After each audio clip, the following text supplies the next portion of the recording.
Meski banyak sekali dikritik karena permainan sepak bolanya itu dianggap sangat membosankan ya, bahkan ada narasi harambol, tetapi faktanya Arsenal di musim ini adalah satu-satunya klub atau tim yang masih belum terkalahkan di UEFA Champions League, sehingga akan memiliki chance untuk mencatatkan sejarah yang sangat fenomenal ya, di mana Arsenal siap kawinkan dua trofi emas Premier League dan juga Champions League. Setelah memenangkan Premier League tanpa kekalahan pada tahun 2003-2004, kini mereka tinggal dua pertandingan lagi untuk memenangkan Liga Champions tanpa kekalahan. Ya, Arsenal belum pernah kalah dalam satu pertandingan pun di Liga Champions musim ini. Benar-benar bisa dikatakan Invincible FC ya. Dimana ini hal yang menarik, dan seperti yang kita tahu, sepak bola itu tidak pasti ya, tidak ada hitungan matematika yang bisa menghitung dengan jelas hasil dari pertandingan sepak bola. Dan nyatanya jika sampai skenarionya adalah Arsenal memenangkan UCL di musim ini, mereka harus memenangkan pertandingan leg kedua bersama melawan Atletico Madrid di kandang di Emirates Stadium, dan juga nanti akan di final bertemu antara PSG atau Bayern Munchen.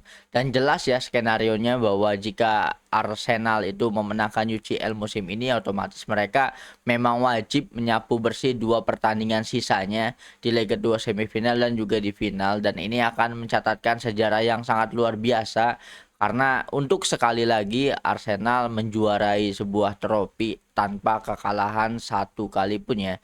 Ini benar-benar banyak luput dari media, luput dari pembahasan insan sepak bola.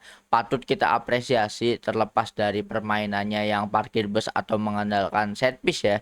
Tetapi faktanya adalah Arsenal masih belum terkalahkan di UCL musim ini. Ini benar-benar selalu ada peluang, selalu ada celah untuk fans Arsenal Jumawa ya. Meskipun belum terbukti juara, tetapi mereka selalu menemukan cara untuk sombong, untuk menyombongkan timnya ke para supporter yang lain. Tetapi gue pribadi ya, meskipun untuk secara permainan Arsenal memang sangat membosankan, bahkan kita sangat menyarankan jika ingin menonton pertandingan Arsenal, ya kalian harus menyiapkan dua cangkir kopi tanpa gula ya, supaya tidak mengantuk menonton pertandingannya, seperti yang telah terjadi di leg pertama melawan Atletico Madrid, di mana dua-duanya ini benar-benar mengandalkan permainan yang sangat membosankan ya. Dua-duanya itu mempraktekkan harambol, bahkan sampai kedua golnya itu dicetak lewat penalti gitu kan yang didapatkan ya. Ini emang benar-benar counter alaminya itu ya, ini ya benar-benar bukan counter alami sih, lebih ke permainan yang setara gitu kan, yaitu antara Arsenal melawan Atletico Madrid. Dan kita lihat saja nanti di leg kedua akan seperti apa ya. Kita pantau terus perjuangan Arsenal karena di musim ini mereka masih punya chance yang sama, baik itu menjuarai Premier League maupun menjuarai UCL ya. Ya, sangat menarik di musim ini apapun hasilnya. Kalah ya kita hujat, menang ya kita apresiasi ya. Itu fair enough ya. Itu benar-benar cukup adil untuk melihat Arsenal. So kalau menurut kalian gimana nih pandangan kalian tentang Arsenal di musim ini guys? Coba dong drop pendapat kalian di kolom komentar. Ada satu komentar yang cukup menarik dari salah satu legenda Arsenal, yaitu Samir Nasri ya. Ya meskipun status legenda ini masih dipertanyakan apakah Samir Nasri ini termasuk legenda Arsenal atau legenda Manchester City, karena memang meskipun debutnya itu di Arsenal dan gacornya di Arsenal, tetapi ya lagi dan lagi menangin trofi IPL-nya justru ya di Manchester City ya. Tetapi kritikan dari Samir Nasri ini sangat menarik, di mana Samir Nasri menilai bahwa Mikel Arteta salah memilih tipe striker dengan merekrut Victor Gyökeres. Arteta mendapatkan profil striker yang justru keliru ya. Dia seharusnya mencari penyerang yang bisa menghubungkan permainan dengan lini tengah. Gyökeres itu mirip seperti Erling Haaland, tapi tidak selevel dan juga tidak punya kemampuan hold up play yang cukup bagus. Komentar ini langsung memicu banyak sekali perdebatan soal kebutuhan taktik Arsenal di lini depannya. Ini justru membingungkan ya, membingungkan karena pendapat dari Samir Nasri ini valid karena ya gue juga setuju ya. Untuk sistem permainan dari Arsenal sendiri yang dibutuhkan oleh Arsenal adalah striker yang bisa menghubungkan lini tengah, ibaratnya punya kreativitas juga ya. Punya kreativitas yang cukup tinggi, salah satunya yang mungkin seperti Harry Kane ya. Kenapa Harry Kane bisa bertahan di era sepak bola tidak terlalu mengandalkan striker? Karena memang Harry Kane itu tipe striker yang bisa turun ke dalam ya, turun ke lini tengah. Harry Kane juga bisa membuild up serangan dan itu justru yang dibutuhkan oleh Arsenal. Tetapi justru Arsenal malah merekrut Victor Gyökeres yang memiliki tipikal yang hampir sama dengan Erling Haaland, yaitu striker yang menunggu bola ya. Striker yang tidak bisa membangun serangan, striker yang hanya mengandalkan insting mencetak atau naluri mencetak golnya saja. Sehingga statement dari Samir Nasri ini ya cukup masuk akal ya. Tetapi anehnya adalah Victor Gyökeres adalah perekrutan impian dari Mikel Arteta itu sendiri. Bahkan sudah dari musim-musim sebelumnya Arteta itu selalu ngotot pengen datengin Victor Gyökeres.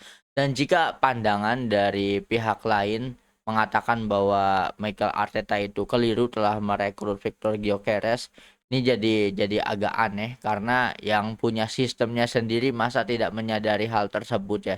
Masa Arteta tidak menyadari kekeliruan yang ia dapatkan setelah merekrut Victor Gyökeres. Tapi mungkin ya ini kan masih musim pertamanya Victor Gyökeres ya. Ya siapa tahu nanti untuk kedepannya bisa lebih adaptif dan menemukan peran krusialnya di lini serang Arsenal juga.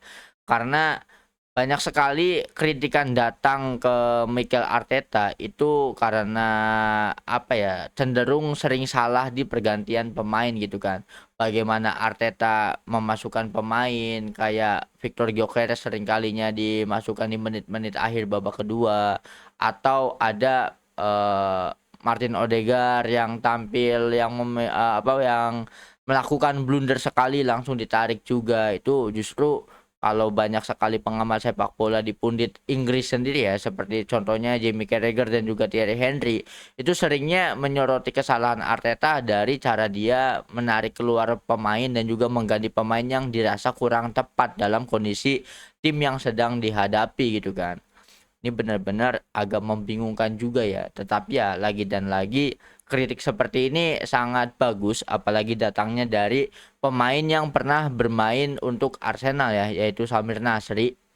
Dan Samir Nasri ini termasuk sosok pemain yang besar karena permainannya, wah gue dulu senang nonton Arsenal itu salah satunya karena gocekan dari Samir Nasri ya. Benar-benar tipe pemain yang eksplosif banget, sehingga ya valid jika dia mengkritik Victor Gyökeres karena mungkin pandangan dia bisa melihat hal tersebut lebih luas lagi daripada kita kan. Tapi menurut kalian gimana nih tentang pendapat Samir Nasri mengenai Victor Gyökeres yang dirasa keliru dalam jendela transfer yang dilakukan oleh Arsenal? Coba dong drop opini kalian di kolom komentar. Setelah menghadapi Arsenal di leg pertama, Diego Simeone memberikan pujian besar terhadap kedalaman skuad yang dimiliki oleh Mikel Arteta. Kalian lihat 5 pemain yang masuk dari bangku cadangan. Setiap ada yang masuk, saya sampai berpikir, seriusan ini? Dan ternyata memang benar. Mereka punya kualitas lebih dari cukup untuk bersaing. Mereka belum terkalahkan di UEFA Champions League dan sejak awal juga bersaing di papan atas Premier League. Kami menghadapi tim dengan kualitas kelas dunia. Pernyataan ini semakin menegaskan bahwa Arsenal saat ini bukan hanya kuat di starting 11-nya, tapi juga punya kedalaman skuad yang sangat menakutkan. Nah, kali ini pujian datang dari pelatih Atletico Madrid ya, di mana pertandingan di leg pertama banyak yang mengkritik itu adalah pertandingan paling bikin ngantuk ya. Bahkan Jamie Carragher mengatakan bahwa ketika menonton PSG melawan Bayern Munchen, ini adalah titik tertinggi sepak bola gitu kan, puncak tertinggi sepak bola. Tetapi switch menonton Arsenal melawan Atletico. Ini terasa seperti bukan olahraga sepak bola anjir, saking permainannya yang kurang menarik ya. Tetapi penilaian yang berbeda datang dari Diego Simeone yang dimana dia berhasil memuji ya, kagum ya dengan kedalaman skuad yang dimiliki oleh Mikel Arteta, di mana bahkan ketika 5 pemain yang ditarik keluar, pemain-pemain penggantinya ini memiliki kualitas yang hampir setara. Jadi tidak ada kejomplangan ya antara starting eleven dan juga para pemain yang berada di bench gitu ya sebagai cadangan. Ini benar-benar pujian yang salut, dan ada poin yang masuk gue menurut gue perlu diapresiasi, yaitu Diego Simeone menyoroti bahwa tidak heran jika Arsenal sendiri sudah bersaing di papan atas klasemen Liga Premier sepanjang musim, apalagi kan sebagai pemuncak klasemen ya. Dan juga di UEFA Champions League-nya masih belum terkalahkan. Itu membuktikan bahwa statement dari Diego Simeone itu ya valid, ada benarnya ya. Karena memang kedalaman skuadnya yang bukan kaleng-kaleng. Dan adapun misal jika Arsenal itu mengandalkan set piece apa segala macam ya, mungkin itu cara yang paling masuk akal untuk bisa memenangkan pertandingan ya. Karena memang meskipun tidak mencetak banyak gol, tetapi juga kan di satu sisi tidak kebobolan banyak gol juga. Berarti dari lini tengah dan lini belakang juga kan patut diapresiasi kinerjanya ya.